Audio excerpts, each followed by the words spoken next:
الحمدللہ کفا وسلام علی عبادہ الذین اصطفیٰ اما بعد فقد قال اللہ تعالیٰ فی القرآن المجید فرقان الحمید فاعوذ باللہ من الشیطان الرجیم بسم اللہ الرحمن الرحیم انما یرید اللہ لیذھب عنکم الرجس اہل البیت ویطہرکم تطہیرا صدق اللہ العظیم۔ 22واں پارہ سورہ الاحزاب۔ ارشاد باری تعالیٰ ہے، اللہ چاہتا ہے کہ اے رسول صلی اللہ علیہ وآلہ وسلم کے اہل بیت آپ سے ہر قسم کے گناہ کا میل اور شک و نقص کی گرد تک دور کر دے اور آپ کو کامل طہارت سے نواز کر بالکل پاک صاف کر دے۔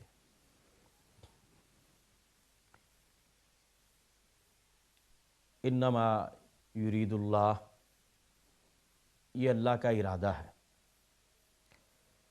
لیذھب دور کر دے عنکم الرجس، آپ سے رجس کو۔ حضرت عبداللہ ابن عباس رضی اللہ تعالیٰ عنہ تفسیر ابن عباس میں رجس کا مطلب گناہ، کہ گناہوں سے پاک کر دے۔ اہل البیت، اے نبی کے گھر والوں، ویطہرکم تطہیرا، اور پاک سے پاک کر دے۔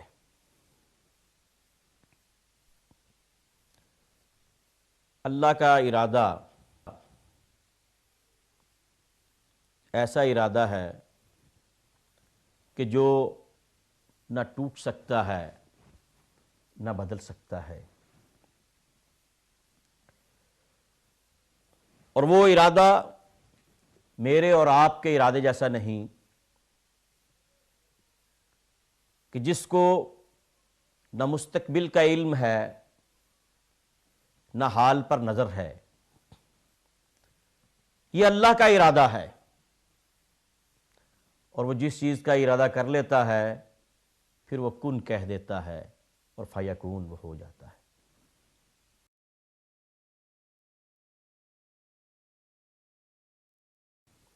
تو جب اللہ نے ارادہ کر لیا کہ اہل بیت کو پاک سے پاک تر کر دینا ہے، تو پھر کائنات ارضی و سماوی کی کوئی ایسی طاقت نہیں جو اللہ کے ارادے میں حائل ہو سکے،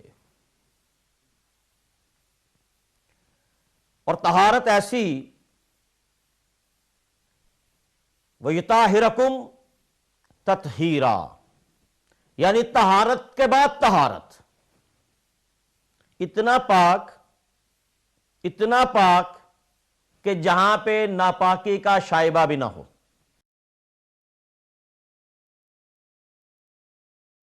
طہارت اہل اطہر کی نہ تو سمجھا نہ میں سمجھا، هو الطاہر هو الاکبر وما ادراک ما طاہر۔ حضور نبی کریم رؤوف الرحیم صلی اللہ علیہ وآلہ وسلم کی مختلف احادیث اور قرآن مجید کے مختلف پاروں کی مختلف آیات حضور کی اہل بیت کی فضیلت کے لیے بین ثبوت ہیں۔ ہم قرآن کی مختلف آیات اور احادیث نبوی کے گلدستہ سے مختلف پھول چن کر اہل بیت کی طہارت اور فضیلت کا ذکر کرتے ہیں۔ اہل بیت سے کیا مراد ہے؟ اہل بیت حضور کے گھر والے۔ حضور نبی کریم رؤوف الرحیم صلی اللہ علیہ وآلہ وسلم نے جب یہ آیہ مبارکہ نازل ہوئی تو اپنی اہل بیت کا ذکر فرمایا۔ حضرت ام المومنین حضرت ام المومنین ام سلمہ رضی اللہ تعالی عنہا اس کی راوی ہیں اور یہ روایت ان سے ہے، اور وہ یہ فرماتی ہیں کہ یہ آیا مبارکہ میرے گھر میں نازل ہوئی۔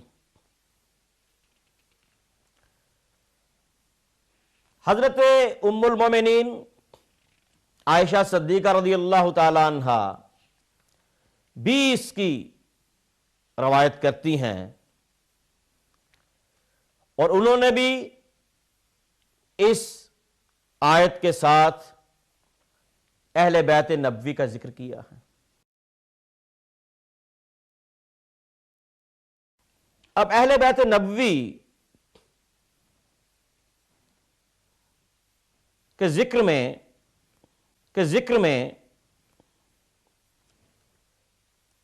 ان زید بن ارقم قال قام رسول اللہ صلی اللہ علیہ وآلہ وسلم یوما فینا خطیبہ بماء یدعى خما بین مکۃ والمدینہ فحمد اللہ وَأَثْنَى عَلَيْهِ وَوَعَظَ وَذَكَّرَ ثُمَّ قَالَ أَمَّا بَعْدُ أَلَا أَيُّهَا النَّاسُ فَإِنَّمَا أَنَا بَشَرٌ يُوشِكُ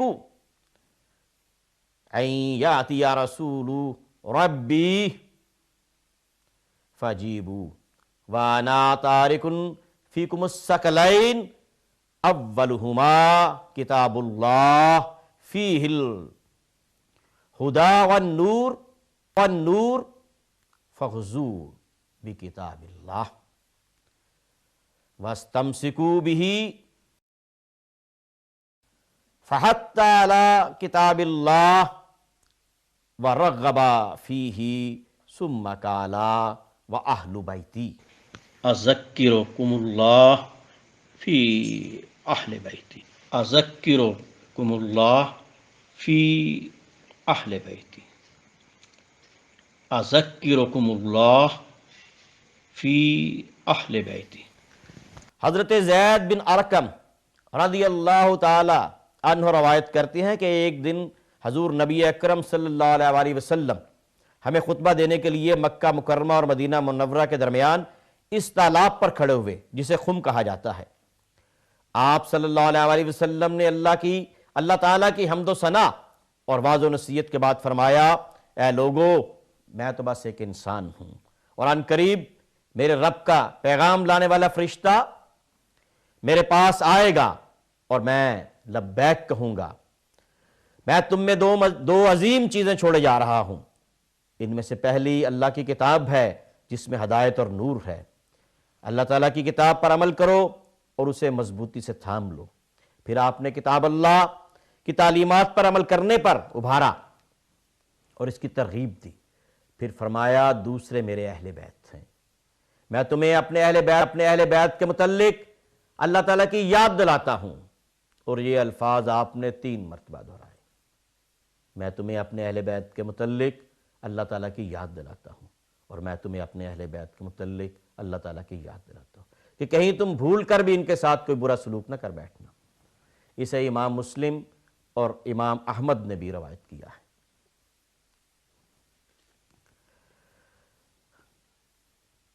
عن عائشہ رضی اللہ تعالی عنہا قالت خرج النبی صلی اللہ علیہ وآلہ وسلم غداة وعلیہ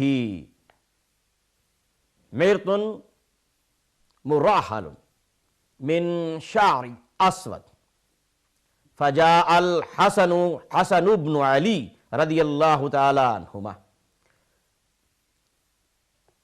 فادخلہ ثم جاء الحسین علیہ السلام فدخل معه ثم جاءت فاطمة سلام اللہ علیہا فادخلها ثم جاء علی کرم اللہ ولا وجہ الکریم فادخلہ ثم قال انما یرید اللہ لیذھب عنکم الرجس اہل البیت ویطہرکم تطہیرا، رواہ مسلم والحاکم وابن ابی شیبہ۔ اس حدیث کو امام مسلم نے، امام حاکم نے اور امام ابن ابی شیبہ نے روایت کیا۔ حضرت ام المومنین عائشہ صدیقہ رضی اللہ تعالی عنہا بیان کرتی ہیں کہ حضور نبی کریم صبح کے وقت ایک ایسی چادر اوڑے ہوئے تھے جس پر نقش و نگار بنے ہوئے تھے، باہر تشریف لائے اور آپ کے ساتھ امام حسن علیہ السلام آئے، آپ نے انہیں اس چادر میں داخل کر لیا۔ پھر امام حسین آئے، آپ نے ان کو بھی اس چادر میں داخل کر لیا۔ پھر جناب سیدہ سلام اللہ علیہ آئیں، آپ نے ان کو بھی اس چادر میں داخل کر لیا۔ پھر مولا علی کرم اللہ علیہ وجہ الکریم آئے، آپ نے انہیں بھی اس چادر میں داخل کر لیا۔ اور پھر یہ آیت پڑھی جو سورہ احزاب کی آیہ مبارکہ ہے کہ اللہ چاہتا ہے کہ اہل بیت سے ہر قسم کی رجس کو دور کر دے اور انہیں پاک سے پاک تر کر دے۔ اہل بیت کی شان میں قرآن حکیم میں جا بجا آیات نازل ہوئی ہیں اور مختلف صحابہ نے مختلف روایات میں ان کو بیان کیا ہے۔ حضور نبی کریم رؤوف الرحیم صلی اللہ علیہ وسلم نے اسی حدیث کو، آپ کی اس حدیث کو جو آپ نے اہل بیت کے متعلق فرمائی، حضرت ام المومنین ام سلمہ رضی اللہ تعالی عنہا نے یوں بیان کیا کہ آپ میرے گھر میں موجود تھے اور آپ نے فرمایا ام سلمہ کسی کو اندر نہ آنے دینا۔ اتنے میں دوڑتے ہوئے دونوں شہزادے امام حسن اور امام حسین دوڑتے ہوئے آئے۔ تو اب کون سی نانی ایسی ہے کہ جو اپنے نواسوں کو اپنے گھر میں آنے سے روک دے؟ تو میں ان کو نہ روک سکی۔ اب ایک ارشاد رسول ہے کہ ام سلمہ اندر کسی کو نہیں آنے دینا، اور حضرت ام سلمہ سے بڑھ کر رسول اللہ صلی اللہ علیہ وسلم کا ارشاد اور کون سمجھ سکتا ہے کہ یہاں ام سلمہ رضی اللہ تعالی عنہ کو جو فرمایا گیا ہے وہ ہر ایک کے بارے میں ہے سوائے ان کے۔ تو ام سلمہ رضی اللہ تعالی عنہ نے ان کو اندر جانے دیا۔ پھر ان کی والدہ ماجدہ سیدہ سلام اللہ علیہا کچھ پکا کر اپنے والد گرامی والد ماجد کی خدمت کے لیے حاضر ہوئیں، تو انہوں نے اجازت طلب کی تو کہنے لگی کون سی ماں ایسی ہے کہ جو اپنی بیٹی کو آنے سے روکے؟ تو وہ بھی اندر آ گئیں۔ پھر مولا کائنات مولا علی المرتضیٰ کرم اللہ علیہ وجہ الکریم تشریف لائے اور کہتی ہیں کہ اب کون سی ساس ایسی ہے جو اپنے داماد کو اپنے گھر میں آنے سے روک دے؟ تو وہ بھی اندر تشریف لے آئے۔ تو جب یہ سب حجرے میں بیٹھ گئے تو حضور نے ایک چادر ان کے اوپر دے دی اور اسی وقت جبریل حاضر ہو گئے اور یہ آیہ مبارکہ نازل ہو گئی، انما یرید اللہ لیذھب عنکم الرجس اہل البیت ویطہرکم تطہیرا۔ قرآن پاک میں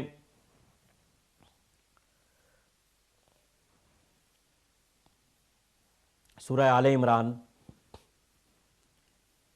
کی آیت کے بارے میں حضرت سعد بن ابی وقاص یوں حدیث بیان کرتے ہیں، لما نزلت هذه الآية فقل تعالوا ندعو أبناءنا وأبناءكم ونساءنا ونساءكم وأنفسنا وأنفسكم ثم نبتهل فنجل لعنة الله على الكاذبين۔ دعا رسول اللہ علیا وفاطمة وحسنا وحسینا فقالا اللہم ہؤلاء اہل بیتی۔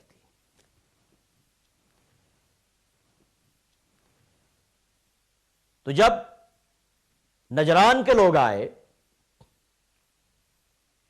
آپ سے مباہلہ کرنے تو آپ نے ان سے کہا کہ ہم کل کھلے میدان میں مباہلہ کریں گے، دعا کریں گے کہ جو جھوٹا ہے اس پر اللہ کی لعنت۔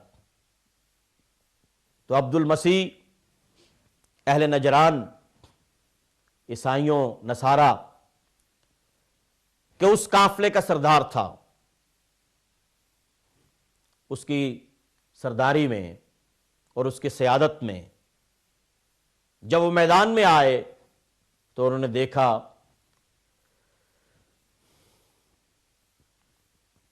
علامہ امام فخر الدین رازی تفسیر ابن کبیر میں اس کو لکھتے ہیں کہ حضور نے اپنی دائیں انگلی کے ساتھ امام حسن کو اور اپنے بائیں بازو پر امام حسین کو اٹھایا ہوا تھا، اور آپ کے پیچھے جناب سیدہ فاطمۃ الزہرا سلام اللہ علیہا اور ان کے پیچھے مولا علی مشکل کشا شیر خدا کرم اللہ علیہ وجہ الکریم تھے۔ اور جب عیسائیوں نے ان کو آتے ہوئے دیکھا تو عبد المسیح کہنے لگا کہ میں آج وہ صورتیں دیکھ رہا ہوں کہ اگر یہ ہمارے لیے بد دعا کر دیں تو قیامت تک ایک بھی عیسائی اس کائنات میں موجود نہیں رہے گا۔ تو اس لیے ان کو جزیہ دینا قبول کر لو، ان سے صلح کر لو، ان سے مباہلہ نہ کرنا۔ کوئی عیسائی تو یہ سمجھتے ہیں کہ پنجتن پاک کون ہے، عیسائی تو یہ جانتے ہیں کہ پنجتن پاک کون ہے، اور مسلمان یہ پوچھتے ہیں کہ پنجتن پاک کون ہے۔ عیسائی سمجھتے ہیں کہ پنجتن پاک سے مراد کیا ہے، اور مسلمان ایک دوسرے سے پوچھتے ہیں کہ پنجتن پاک کون ہے۔ مجھ سے کئی دفعہ یہ سوال ہوا قرآن میں پنجتن پاک کا کہاں ذکر ہے؟ ابھی 2 آیات تو میں نے آپ کے سامنے پڑھی، اور بھی بے شمار آیات ہیں، لیکن میں 2 آیات اور پڑھوں گا۔ تو پنجتن پاک سے مراد کیا ہے؟ پنج 5، تن جسم، پاک پاک پاک۔ تو اب یہ ساری بات اگر قرآن کہہ رہا ہو، اگر یہ ساری بات سنت نبوی بتا رہی ہو، اگر یہ ساری بات حدیث سے ثابت ہو، اور اگر یہ ساری بات وہ عظیم المرتبت اور جید صحابہ یہ بیان کر رہے ہوں، امہات المومنین بیان کر رہی ہوں کہ اس چادر میں 5 تھے اور 5 تن تھے، اور اللہ کہتا ہے یطہرکم تطہیرا، میں نے انہیں پاک کر دیا ہے۔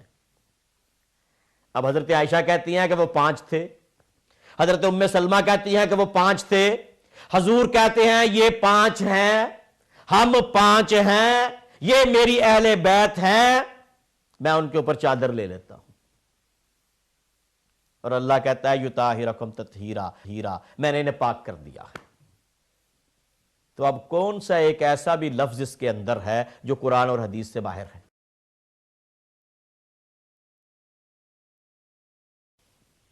اب یہ عمر بن ابی سلمہ سے بھی یہی روایت ہے جو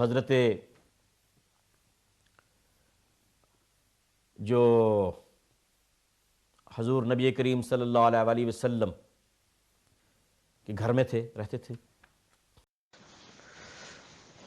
جو حضرت ام سلمہ رضی اللہ تعالی عنہ کے بیٹے تھے، اور یہ وہی عمر بن ابی سلمہ ہیں کہ جب حضرت علی مرتضیٰ مدینہ سے کوفہ کی طرف روانہ ہوئے تو حضرت ام سلمہ نے ان کو حضرت علی کے ساتھ بھیجا کہ علی حق پر ہے، اس کے ساتھ جانا، اس کے لشکر میں رہنا اور اس کی طرف سے لڑنا، اور جو بھی علی کے مقابلے میں ہوگا وہ ناحق ہوگا۔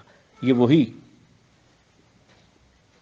عمر بن ام سلمہ اور عمر بن ابی سلمہ ہیں جو حضرت ام سلمہ کے گھر میں رہتے تھے، حضور کے گھر میں رہتے تھے۔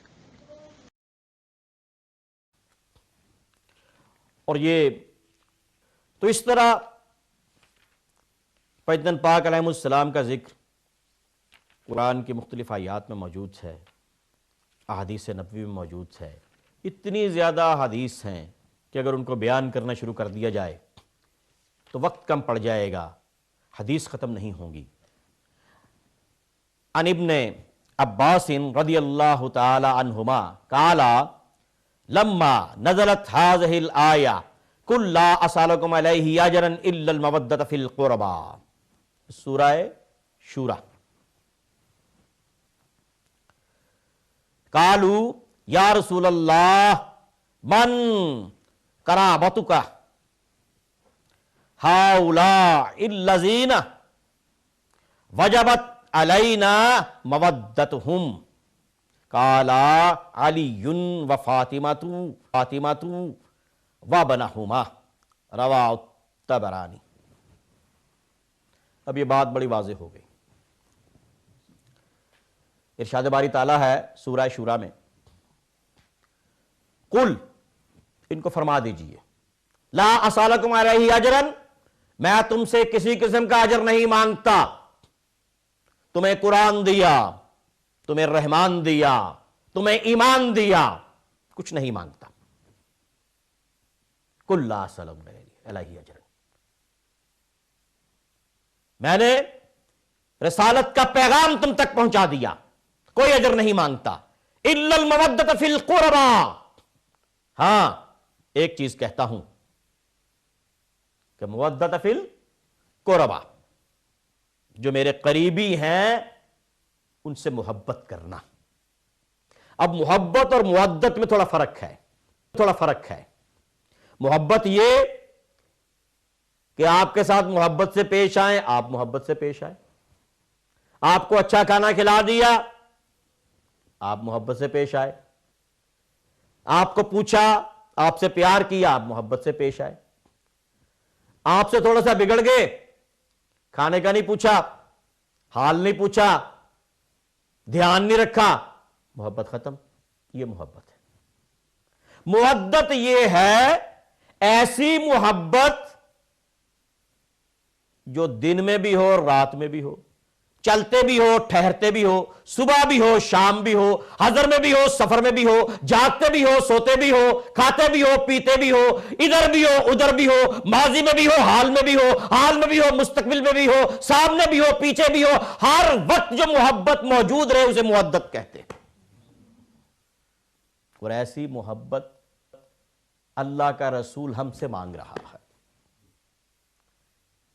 ساری قرآن کی آیات کو اٹھا کے دیکھ، یہ سورہ شعراء کی آیت ہے، 109ویں آیت۔ وما اسألکم علیہ من اجر ان اجریہ الا علی رب العالمین، کہ میں تم سے کوئی سوال نہیں کرتا کسی اجر کا، میرا اجر اس کے پاس ہے کہ جو رب العالمین ہے۔ یہ 109ویں آیت ہے، یہ قرآن میں بار بار ہے۔ یہ شعرا ہے، شاعر کی جمع شعرا۔ اور قل لا اسألکم علیہ اجرا الا المودۃ فی القربى، میں سوائے اس کے کوئی اجر نہیں مانگتا کہ میرے جو قریبی ہیں، جو میری اہل بیت ہے، اس سے مودت کرنا، محبت کرنا۔ یہ سورہ شورا، جس کا مطلب مشورہ ہے، یہ اس کی آیت ہے۔ اللہ کے بہت سارے رسولوں نے اجر مانگا ہے اللہ سے۔ حضور پاک نے اجر مانگا ہے ہم سے، اپنے لیے نہیں، اپنے قریبیوں کے لیے، کہ ان سے محبت کرنا۔ یہ جو بار بار آپ کہتے ہیں اذکرکم اللہ فی اہل بیت، میں تمہیں اللہ کی یاد دلاتا ہوں اپنی اہل بیت کے بارے میں۔ کیا آپ کو پتا تھا کہ انہوں نے میرے وصال کے بعد ابھی 51 سال نہیں ہونے پورے، 61 ہجری محرم میں انہوں نے میری تمام اہل بیت کو ختم کر دینا ہے، انہوں نے سب کو شہید کر دینا ہے۔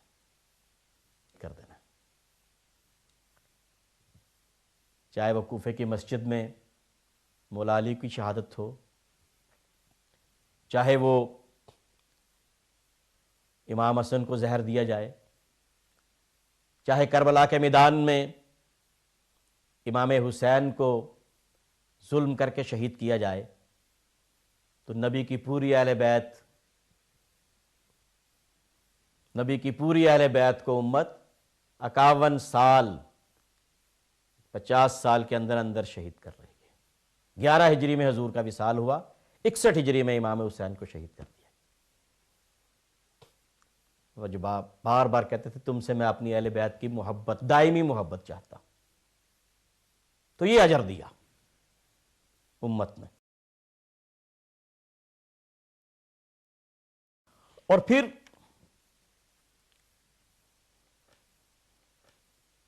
ان ابی ہریرہ قال قال رسول اللہ صلی اللہ علیہ وسلم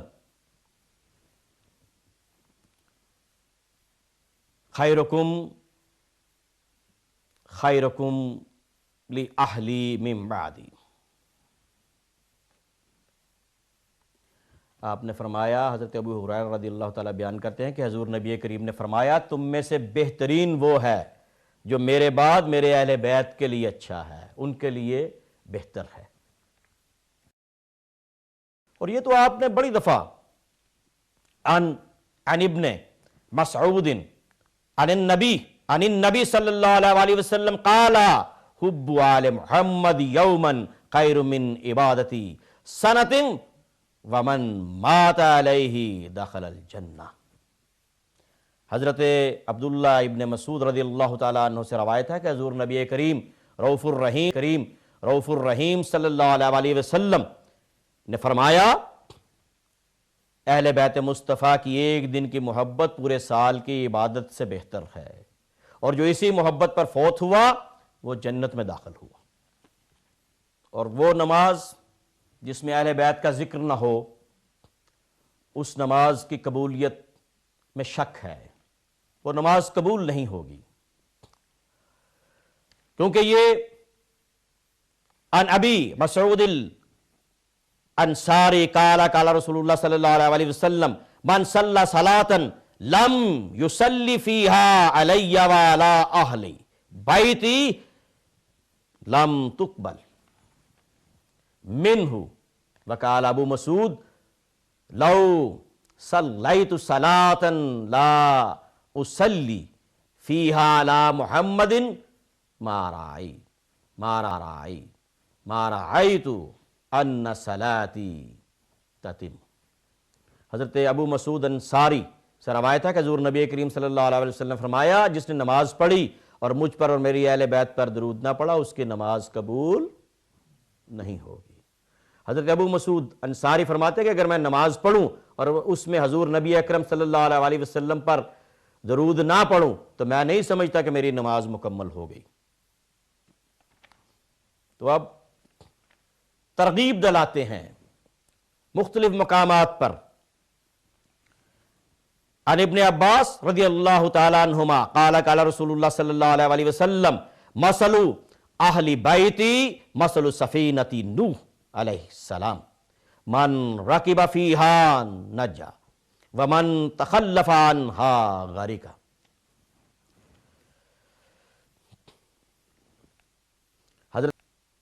حضرت عبداللہ بن مسعود رضی اللہ تعالیٰ عنہ سے روایت ہے کہ حضور نبی کریم صلی اللہ علیہ وسلم نے فرمایا میرے اہل بیت کی مثال کشتی نوح کی ہے، جو اس میں سوار ہو گیا وہ نجات پا گیا اور جو اس سے پیچھے رہ گیا وہ غرق ہو گیا۔ مثل اہل بیتی مثل سفینۃ نوح من رکب فیہا نجا ومن تخلف عنہا غرق ومن قتلنا فی آخر الزمان فکانما قاتل مع الدجال۔ حضرت ابو ذر غفاری رضی اللہ تعالیٰ عنہ بیان کرتے ہیں کہ حضور نبی کریم نے فرمایا میری اہل بیت کی مثال کشتی نوح کی ہے، جو اس میں سوار ہو گیا وہ نجات پا گیا اور جو اس سے پیچھے رہ گیا وہ غرق ہو گیا، اور آخری زمانہ میں جو ہمیں اہل بیت کو قتل کرے گا گویا وہ دجال کے ساتھ مل کر قتال کرے گا۔